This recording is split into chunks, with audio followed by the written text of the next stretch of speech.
If 2025 has been anything, it's a wild ride for the most unexpected critical and commercial hits, that too from independent and/or smaller studios.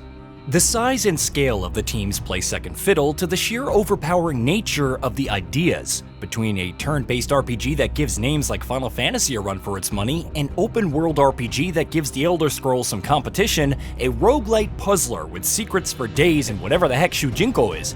This has been a year rife with incredible ideas, executed in unimaginable ways.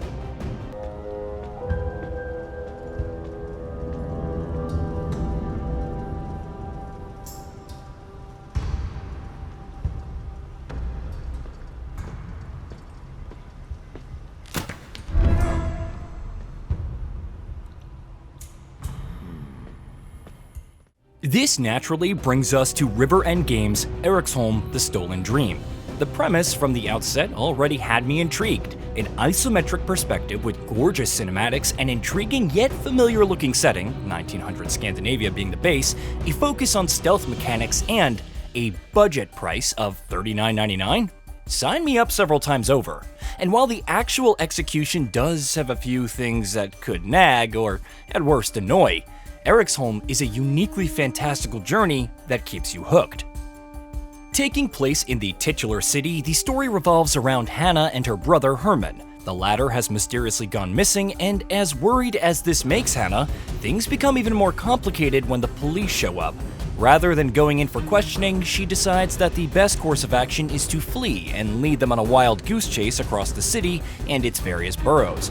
Far-fetched as it sounds, our exposure to the world, and where the siblings reside, reveals just how dire its state can be. An illness, known as the heartpox, perpetuates the city, with coffins waiting and rotting on piers to be taken away. A newly elected mayor is noted to have won the race, but not the popularity contest. The Industrial Revolution affected many citizens, and the downtrodden were effectively at the mercy of the police when they were not trying to feed their children or get enough shifts for money. It's a sordid state of affairs, frequently emerging in conversations as Hanna vaults, sneaks, and sprints her way across rooftops, through warehouses, and onto cable cars. Given their general standing in society, cooperation with authority yields no guarantees of personal safety. Of course, the question arises from the outset. Why are the police looking for Herman? Why are they so determined to bring in Hanna, deploying forces every which way and that shutting down bridges and even halting cargo trains to search for her? It's one of the driving mysteries as she seeks to find Herman and figure out what's going on. Wanted to see you. It's been a while. No, it hasn't. Why are you here? I need passage. It's not for me. Here. They're never here. I've had to cancel 3 jobs now because they're everywhere, Hanna. The vibe is honestly reminiscent of Dishonored at the start, but despite the high stakes, you shouldn't expect extensive chase sequences or to go on a murder spree. This is a more methodical action-adventure, the pacing deftly balancing between stealth and puzzle solving. There are caveats to the stealth. Getting caught results in an automatic failure, sending Hanna back to one of the many generous checkpoints to try again. Rather than working within a sandbox, you're really looking for the right solution for getting past guards without being detected. Coupled with the relatively lackluster difficulty and mechanics in the early goings, and the fact that Hanna can only sprint or sneak, you might think this is all that Eriksholm has to offer. That, and some truly gorgeous vistas, which the camera perspective does a great job of highlighting at all times, with consistent performance at max settings and 1440p resolution. Fortunately, this is just the entree, and it's backed by some strong voice acting and dialogue, even if Hanna's inner hint voice comes out a little too often.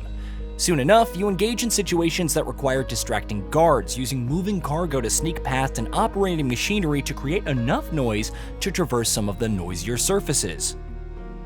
Upon entering Chapter 2, Hanna acquires a blow dart gun for putting guards to sleep, though you have to do this behind cover since they have a few seconds to look around and potentially raise the alarm. Slumbering enemies can be dragged around, which further comes into play in later chapters when needing some extra weight. And it's not long before you start venturing through abandoned mines, attempting to kickstart machinery, or reading the marks to find the right wooden planks to walk across. The game truly kicks into gear once you gain control of more than one character. Alva, the leader of a thieving gang with exceptional influence in a district, joins the fray and brings her own unique skills to the forefront. Not only can she climb on pipes, but she can also break light bulbs and toss stones to cause guards to look away for a precious few seconds. Working in conjunction with Hanna, she can create shadowy areas which the latter can use to put enemies to sleep without relying on cover. I saw something. Look, Thomas, if Captain Lander catches you drinking again, you'll be lucky if he just fired. It's her, the Lady of the Mountain. Enough, Thomas. Just enough. Okay. See? Nothing.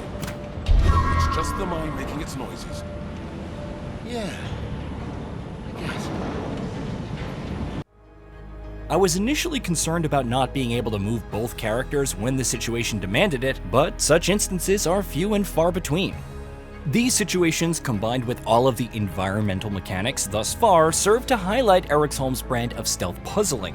It may not be anything that you haven't seen before, but it's executed incredibly well, and that's before a third playable character joins the mix. Beyond getting past guards and overhearing conversations, there isn't much else that the world has to offer beyond gorgeous vistas and collectibles. Letters, flyers, and ads invite comments from the protagonists about certain characters and occurrences, providing even more background on Eriksholm and its current state.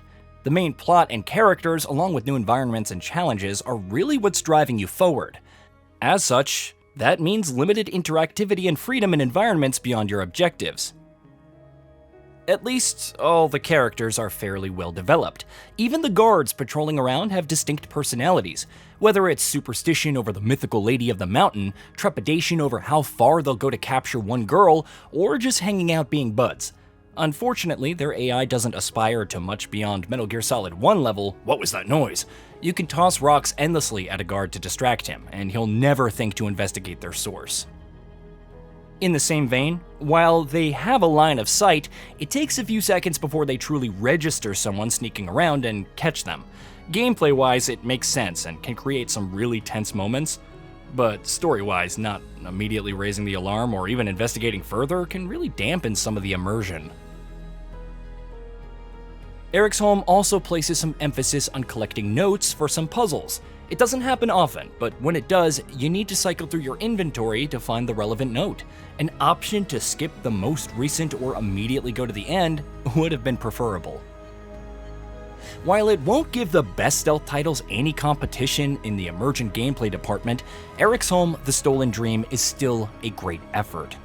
As safe as it can feel at times, it's held up by stellar art direction, well-rounded characters with strong voice acting, gorgeous environments with a healthy amount of variety, robust stealth, and puzzles that require timing and cohesion. It's yet another surprise in a year full of them, and a downright enjoyable game in its own right. Hey, did you know that we at GamingBolt upload new videos every day? Stick around, drop a like, subscribe, and hit that bell. And let us know what kind of content you'd like to see in the future with a comment below.